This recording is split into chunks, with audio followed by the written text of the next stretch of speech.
Bismillahirrahmanirrahim. Allahumma sholli ala sayyidina Muhammad.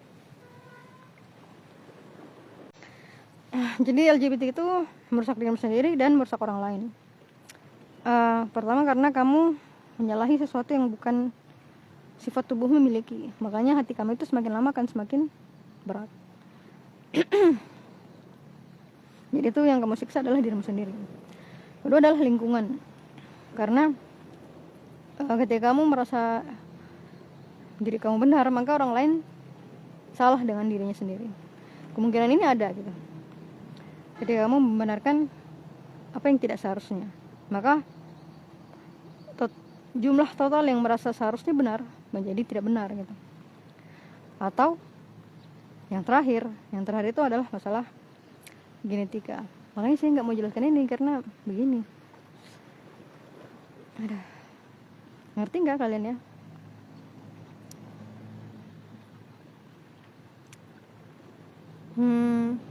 Oh ya, ini yang sebenarnya inti yang mau saya jelaskan gitu kan. Jadi bagaimana perilaku umat muslim terhadap kaum LGBTQ? Yang pertama, cuma satu, tobat. Jadi umat muslim akan membantu kaum LGBTQ kalau mau tobat. Jadi semuanya dipersiapkan gitu. Lebih baik kalian hidup selamanya sendirian daripada melakukan perbuatan itu. Karena ada wujud buruk dari perbuatan itu. Lain kali mungkin saya jelaskan ya. Karena saya sedang berada dalam kondisi yang lemah terhadap ini. Lemah ya Allah. Nah jadi pertama cuma tobat ya. Kalau kamu tetap mau melakukan perubahan itu, silakan keluar dari kampung umat muslim.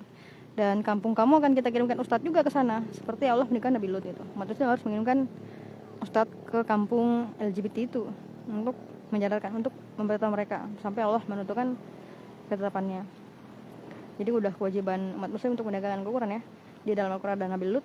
Makanya kita harus mengirimkan ustadz ke kampung-kampung LGBT untuk menyampaikan mereka sampai ketetapan Allah datang. Nah bagaimana dengan kaum LGBT yang penyakit AIDS gitu kan? Terus mereka tobat. Kalau mereka nggak tobat ya silahkan, nggak apa-apa. Tapi kalau mereka mau tobat, sudah menjadi kewajiban umat muslim. Meskipun mereka terkena AIDS, terkena HIV, itu harus dibantu.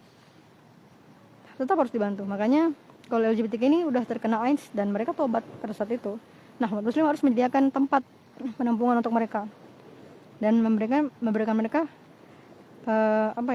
kekuatan untuk bertobat meskipun sudah terkena AIDS atau HIV. Karena udah kewajiban umat muslim untuk membantu orang-orang yang tobat. Itu menjadi pahala yang besar untuk umat muslim itu sendiri. Membantu orang-orang yang tobat, membantu mualaf. Itu sudah menjadi kewajiban umat muslim sebenarnya. Tapi kan kita sedang dalam kebutaan. Mengenal yang baik dan salah itu umat muslim sedang dalam wujud kebutaan. Karena tenggelam dalam riba kertas. Meskipun ini dari nenek moyang kita. Tapi harus ketika kita paham itu udah salah, kita harus keluar gitu. Nah, ini yang belum terjadi. Wallahu alam. Dan bagaimana kalau misalnya semua tidak ada satupun suara saya hilang nih. Apakah saya tidak boleh menjelaskan ini ya Allah? Udahlah, mungkin lain kali akan saya jelaskan. Karena suara saya sudah hilang. Jadi ini dua hal yang sangat ingin saya tekankan. Yang pertama, hanya ada satu jalur untuk umat muslim menerima kaum LGBT, yaitu mereka tobat.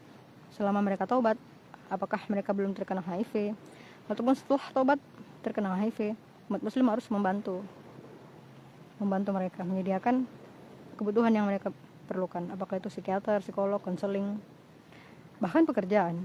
Karena orang-orang AIDS itu pun selama belum sampai ke fase akhir ya, ketika mereka masih bekerja, mereka harus diberikan pekerjaan supaya mereka merasa bermanfaat. Karena wah, ada ikan loncat. Karena perasaan bermanfaat itu adalah naluri manusia. Untuk bertahan itu kan naluri. Jadi ketika manusia merasa tidak bermanfaat, itu dekat dengan bunuh diri. Makanya justru umat muslim harus membantu meskipun mereka sudah terkena HIV atau AIDS. Selama mereka masih bisa bekerja, mereka harus diberikan fungsi untuk itu. Karena memang tujuan umat muslim itu untuk melakukan kebaikan. Kalau mereka merasa tidak baik, padahal mereka adalah orang-orang yang bertobat, nah itu jadi dosa kita sebagai umat muslim. Makanya Allah tuh memaksa umat muslim itu berlaku baik. Nah, membiarkan pembantaian anak kecil itu bukan perlu baik ya. Kalian harus sadar itu. Itu saya bilang kalian umat muslim itu nggak paham tentang kebaikan dan keburukan. Harusnya kalian merasa malu kalau ketika anak kecil dibantai kalian kirimkan makanan. Kalau kita kena bencana Palestina kirim bantuan, kirim kurma dari Ustadz Husain kalau dengarnya. Nah itu nggak apa-apa karena kita bencana. Tapi kita ini, mereka itu bukan bencana di sana, perang. Harusnya kita kirim pasukan perang. Nah inilah ketika kamu harus sadar bahwa berada dalam kesalahan. Nah, keluar dari ini. Cara keluar dari ini bersatu, siapkan pasukan perang dan pergi bantu HMS untuk mengeluarkan. Umat Islam harus bersatu, menentukan strategi perang baru dan dialahkan Zionis Lalatullah. Tanah Syam harus bersih dari Zionis. Setelah itu keluar dari uang kertas, tinggal koin kertas, baru lawan pemimpin munafik ini. Ya sebenarnya kemarin sih teringat ini ya, tapi kayaknya udah nggak cukup waktunya. Allah, saya sudah mau pulang ya Allah. Cuman saya kasihan lihat itu di Sumatera, penanganannya itu buruk sekali ya. Kemarin gubernur Arab kan bilang banyak donasi yang masuk tapi nggak tersalurkan dengan baik gitu. Selalu Muhammad ikan terbang, terima kasih udah datang. Ternyata saya nggak sendirian ya Allah, sudah ada ikan terbang, terima kasih ya Allah. Alhamdulillah, Alhamdulillah Muhammad. Jadi penanganannya itu buruk berarti ada kedua kemungkinan ya. Nggak ada orang yang paham sistem atau memang mereka kekurangan manusia.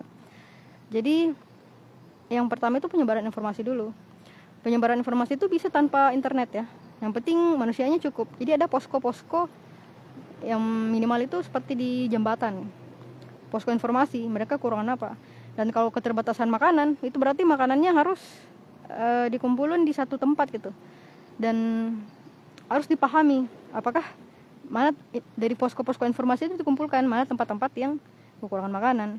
Nah, jadi penyebarannya itu satu. Makanannya itu kumpul di satu tempat, penyebarannya ini yang disesuaikan dengan informasi itu, mana tempat-tempat yang butuh gitu. Jadi makanannya itu nggak ngumpul di orang-orang paling depan, tapi bakal masuk ke tengah-tengah gitu, tengah-tengah yang paling tidak terdapat bantuan. Katanya udah mati kelaparan ya. Innalillahi wa inna ilaihi raji'un. Jadi harus ada posko-posko informasi, meskipun nggak ada internet, bisa jadikan orang. Tiap titik jembatan ada yang menjadi posko informasi gitu. Dan saya mau pakai ini pas ribat perang. Jadi pakai orang. Dia bakal pakai kode Morse. Kode Morse kan pakai peralatan sederhana itu. Jadi memang butuh ahli teknik sih sebenarnya. Jadi mereka kekurangan makanan apa? Nah, dikirim ke sana. Jadi pusat makanannya itu satu. Pusat makanannya harus satu. Kalau makanannya terbatas ya. Kalau makanannya terbatas, pusat makanannya itu harus satu. Nah, informasinya harus meluas. Jadi makanan itu disalurkan sesuai informasi. Makanya harus ada posko-posko informasi. Yang pertama itu memang informasi dulu.